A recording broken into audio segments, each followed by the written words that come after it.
Algumas conquistas são históricas. Juntos, Governo do Estado e Prefeitura de São Paulo realizam programas habitacionais para garantir um teto digno a quem mais precisa. Com os programas Casa Paulista e Pode Entrar, já são quase 17 bilhões de reais investidos e mais de 100 mil novos lares. A garantia de ter segurança e moradia digna muda vidas. Isso é fazer história. Governo do Estado e Prefeitura de São Paulo estão trabalhando juntos e fazendo história na capital. O Smart Sampa é um dos maiores sistemas de segurança da América Latina, com mais de 50 mil câmeras inteligentes. E agora, com o Smart Sampa Cidadão, ele cabe aqui. O seu celular vai identificar placas de veículos roubados ou clonados e avisar a polícia. Acionar a viatura mais próxima. Tudo em tempo real e anônimo. Baixe o app e ajude a combater o crime. Smart Sampa Cidadão. Todos contra o crime. Prefeitura de São Paulo. Em São Paulo, se roubar, vai preso.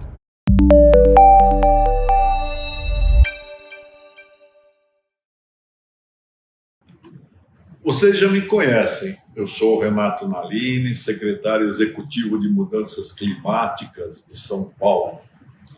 E gostaria de conversar com vocês hoje sobre os problemas que afetam esta, que é a maior cidade brasileira. É óbvio que São Paulo é uma cidade de contrastes. Nós temos aqui, por exemplo, a maior frota de helicópteros particulares. Nós temos a sede das maiores empresas da América Latina. Nós temos bancos poderosos. Nós temos mansões que custam milhões.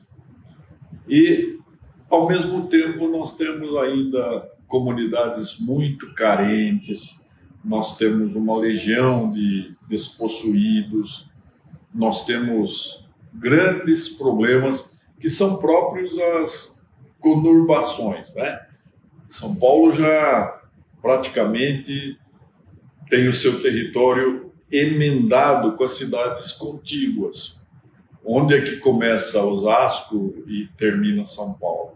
Ou então Santo André, São Caetano, Guarulhos, né? Nós temos assim uma grande mancha cinza, por isso que se falava na selva de pedra, hoje selva de concreto. São Paulo, quando começou a ser colonizada, quando chegaram aqui os jesuítas que estavam no litoral, subiram a Serra do Mar com tanta dificuldade, porque não existia imigrantes, não existia via Anchieta, não existia qualquer meio de locomoção também.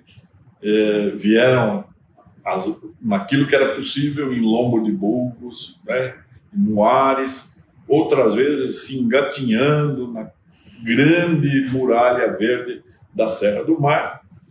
E ao chegarem no Planalto de Piratininga, eles ficaram surpreendidos com a beleza desta região. Nós tínhamos pelo menos uns 5 grandes rios que serpenteavam sinuosamente por suas várzeas. Essas várzeas eram providas de luxuriante flora e uma estupenda fauna. Foi isso que convenceu os 4 jesuítas a criarem um colégio, exatamente no dia da festa de São Paulo, a conversão de São Paulo Apóstolo, 25 de janeiro de 1554, e resolveu-se edificar aqui uma nova cidade. Uma cidade baseada na educação e numa educação cristã. O que aconteceu no decorrer desses 472 anos? Nós fizemos muita coisa errada. Para começar, retificar os rios, né? Em vez de deixá-los na sua várzea natural, nós fizemos com que eles se transformassem em condutores de imundície, porque tudo o que não se quer mais arremessa-se ao rio. Vieram também as indústrias e começaram a despejar no rio todas as substâncias químicas que eram dejetos e que não eram aproveitáveis no seu processo de produção. O que nós fizemos com os córregos? Eram milhares de córregos. Esses córregos foram enterrados, foram canalizados. E no lugar que era ocupado por eles, nós primeiro colocamos paralelepípedo e, com o tempo, fizemos com que esse paralelepípedo fosse substituído por asfalto. Nós construímos uma cidade impermeabilizada, uma cidade que parece servir melhor ao automóvel do que ao ser humano. É evidente que o mau uso do território paulistano foi a fonte geradora de muitos dos problemas que hoje parecem insolúveis. Por exemplo, as enchentes. Por que elas ocorrem? Porque, antigamente, as várzeas dos rios eram um escoadouro natural para a água da chuva. Então, havia um escoamento mais rápido, porque era terra, era solo, era vegetação.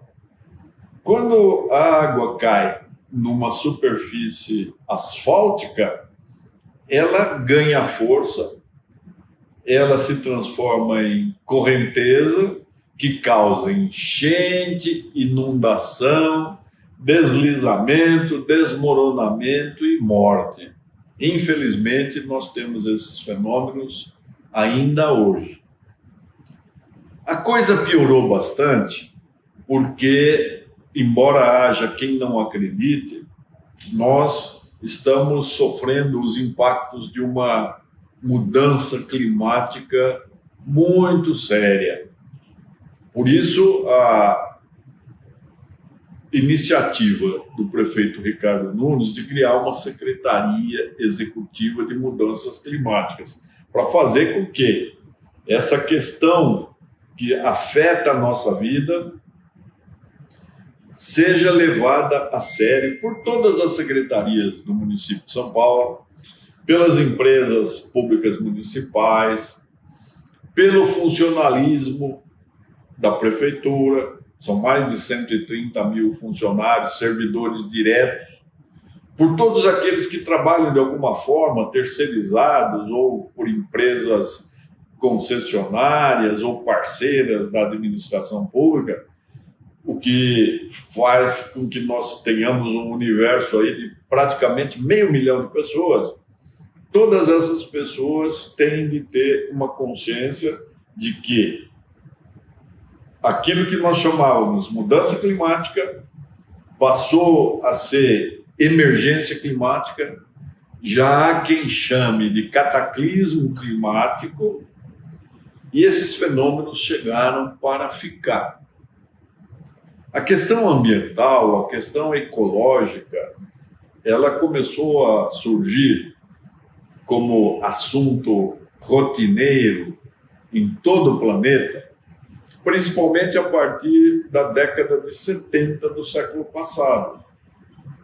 Houve uma obra célebre de uma americana chamada Rachel Carson, que escreveu um livro chamado A Primavera Silenciosa.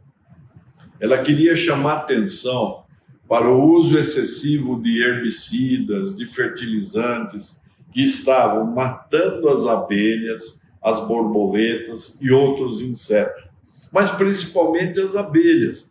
As abelhas exercem um serviço ecossistêmico gratuito, mas imprescindível à manutenção da cadeia existencial, que forma uma grande corrente. Quando se rompe um elo, tudo desmorona e a própria sobrevivência humana entra em risco bem consistente de vir a desaparecer. A abelha poliniza, o pólen é muito necessário para que germinem flores, legumes, frutas. Então, a abelha é um animal muito valioso. Se nós perdermos as abelhas, nós vamos interromper esse processo, que é um processo que a natureza mantém há milhões de anos e nós não estamos sabendo respeitar. O Smart Sampa é um dos maiores sistemas de segurança da América Latina, com mais de 50 mil câmeras inteligentes. E agora, com o Smart Sampa Cidadão, ele cabe aqui. O seu celular vai identificar placas de veículos roubados ou clonados e avisar a polícia. Acionar a viatura mais próxima. Tudo em tempo real e anônimo. Baixe o app e ajude a combater o crime. Smart Sampa Cidadão. Todos contra o crime. Prefeitura de São Paulo. Em São Paulo, se roubar, vai preso.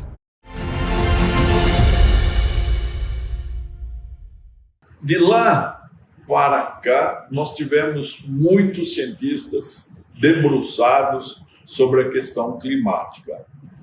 Ela é causada pela exagerada emissão dos gases venenosos produzidos pelo uso de combustíveis fósseis. Então, o petróleo, que foi uma ferramenta importante, né, que permitiu que houvesse o desenvolvimento da indústria, revolucionasse o mundo, ele se tornou nocivo, nefasto. Por quê? O petróleo, quando ele é consumido em combustíveis como gasolina, óleo diesel, ele emite gás carbônico, ele emite amônio e ele emite principalmente micropartículas, que são aquela fuligem que vai envenenando o corpo humano e de qualquer espécie viva. Nós exageramos no consumo de petróleo, embora o mundo saiba que nós devemos abandonar o uso do petróleo.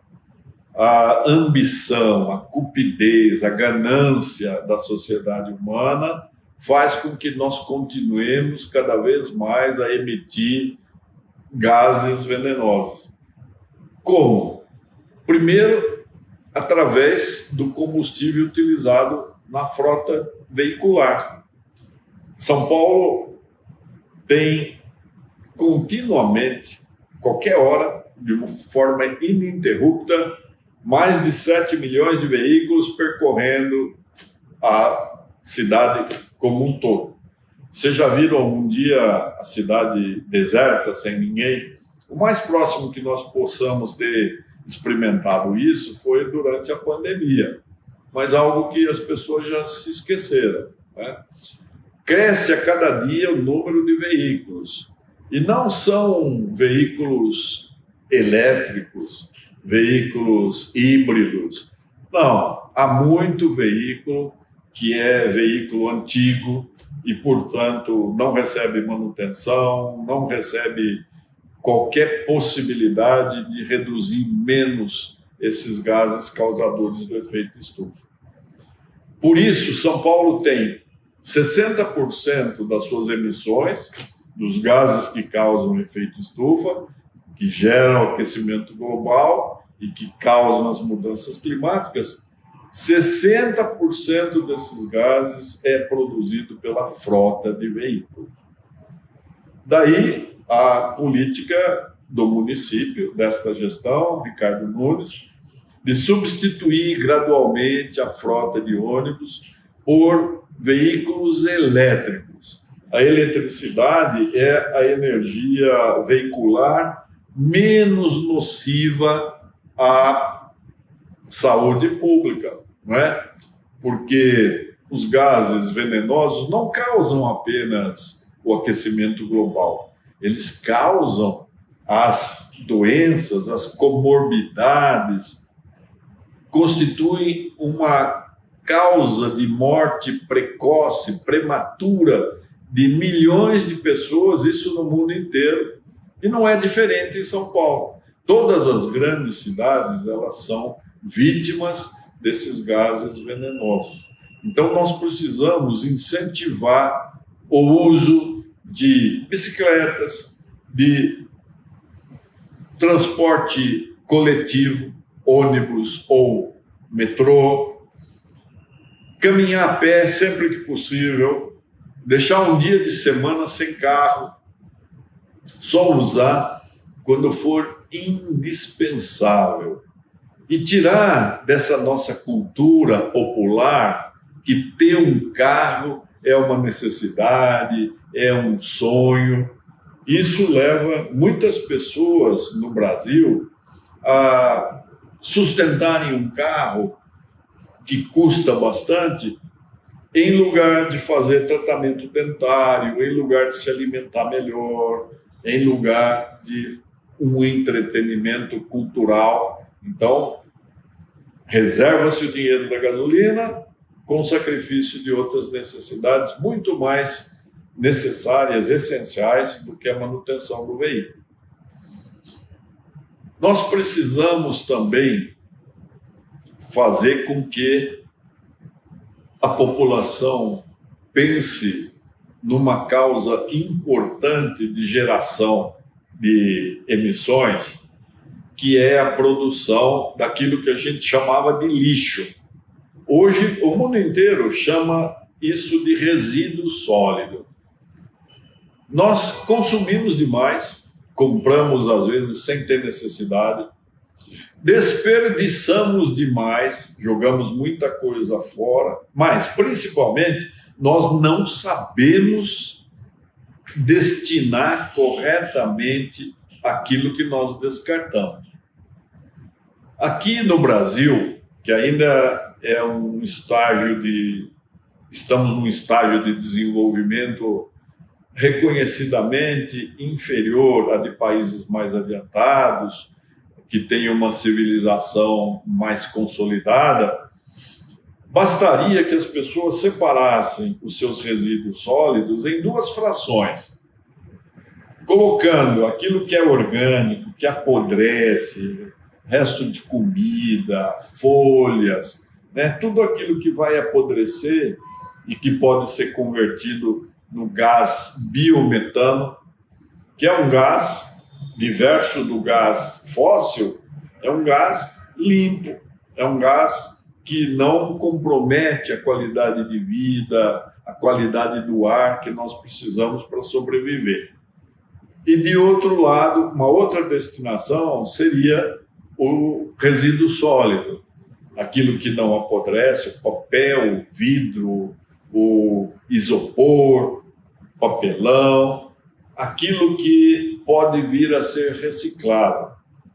Já existe lei para obrigar a economia circular. O que significa? Você tem de fazer com que a coisa sirva, circule pela sua vida útil e volte ao ponto de origem para ser reaproveitada. É o que o mundo adiantado faz, porque a reciclagem representa dinheiro, representa economia.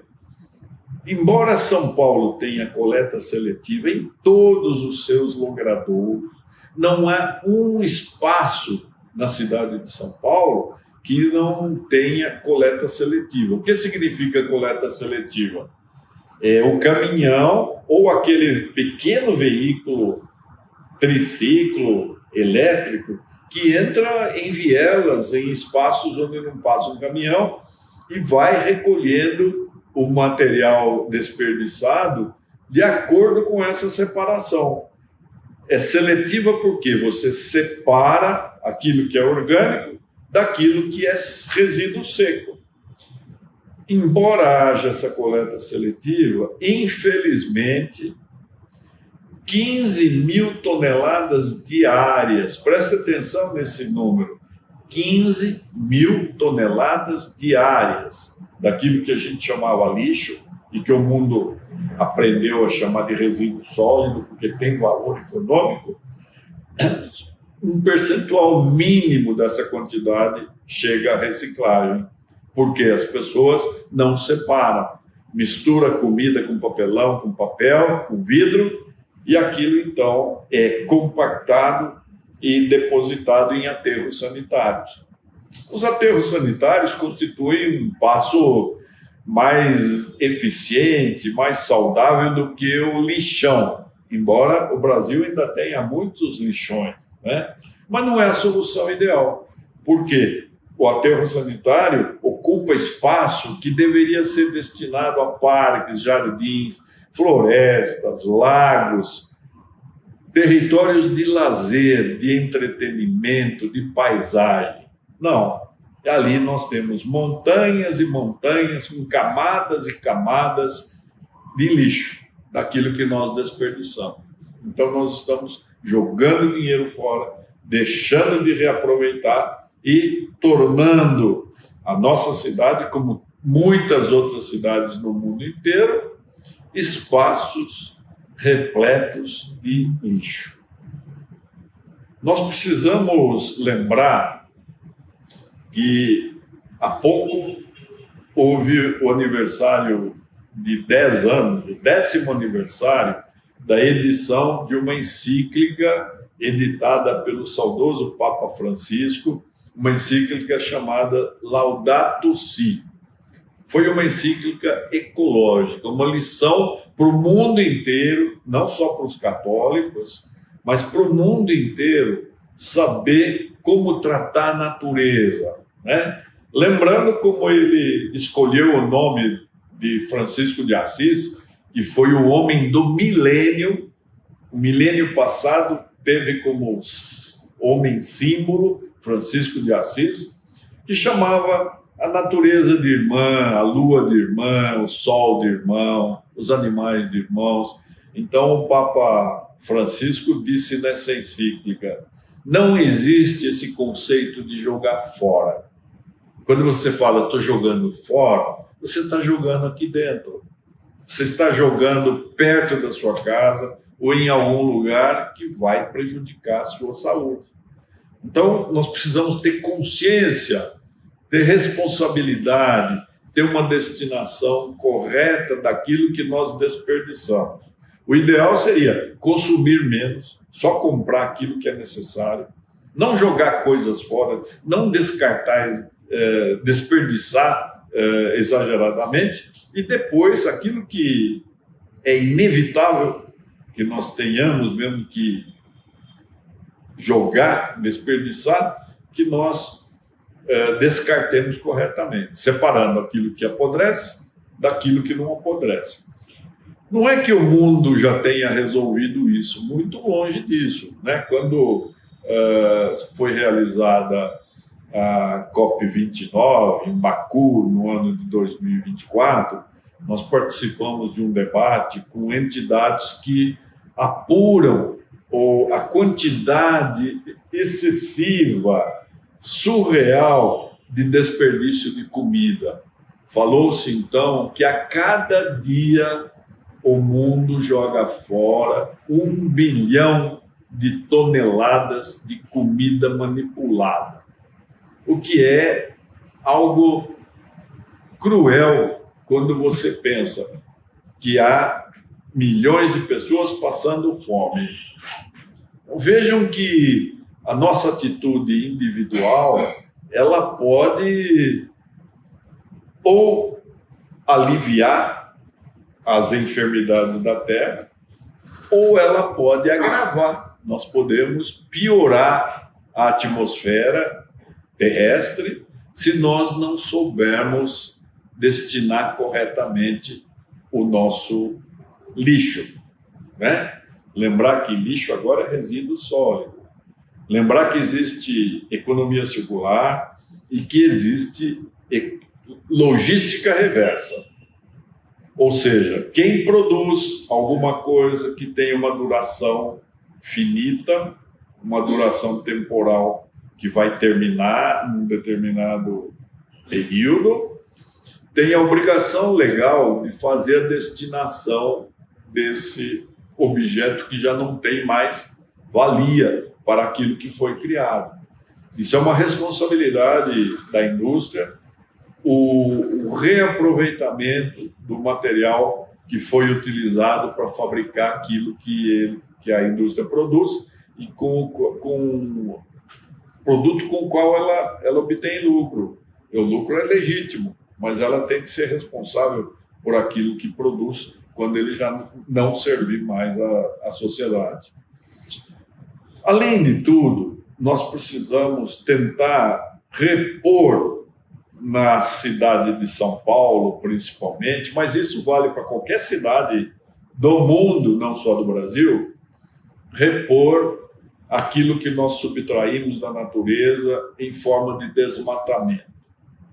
Uma árvore pode viver 5.000 anos. Recentemente, os incêndios da Patagônia constataram que árvores de mais de 4.000 anos estavam sendo dizimadas pelo fogo. Aqui no Brasil ainda existem árvores milenares, mas o desmatamento também continua incessante e cruel.